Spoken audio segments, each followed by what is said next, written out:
welcome back to mathematics. Today we are going to check the question 4 of the progression test style questions of stage 8. This one is about inequations. If you are not sure what operations are allowed in inequations, I'll leave you a video that explains that in the description of this one.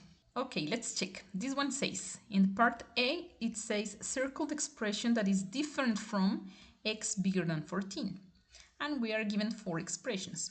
We could actually simplify these expressions to check if they are actually equivalent to x bigger than 14. So for example, in this one, we could divide by 2 both sides.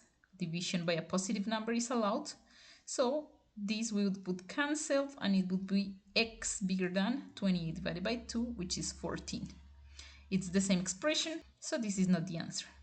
X plus 6. So we could subtract 6 both sides. So we are going to get the x alone on this side.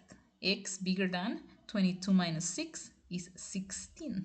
So this should be the one that is different from x bigger than 14. If you want, you can also keep going and make sure that actually the other ones are equivalent to x bigger than 14. If you are not run out of time in the test, it's very good to do that verification because you could avoid doing mistakes, especially when the verification like this is very quick. In this one, we can add 16, both sides. So we get cancel the 16 here and it would be x bigger than 16 minus 2, which is 14. Is also the same, so this one is correct.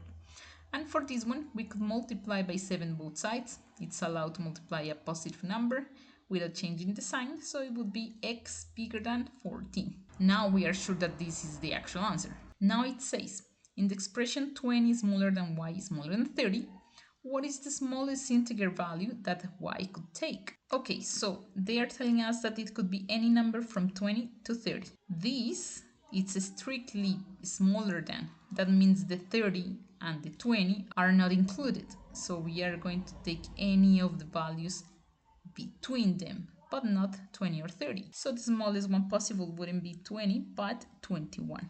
Then the answer should be 21. And that's how you would get the 2 marks. Okay guys, that was all for this video. Hope it was useful. Don't forget to subscribe, book your own lessons with me if you want, and drop any questions you have in the comment box. Bye bye guys. See you next time.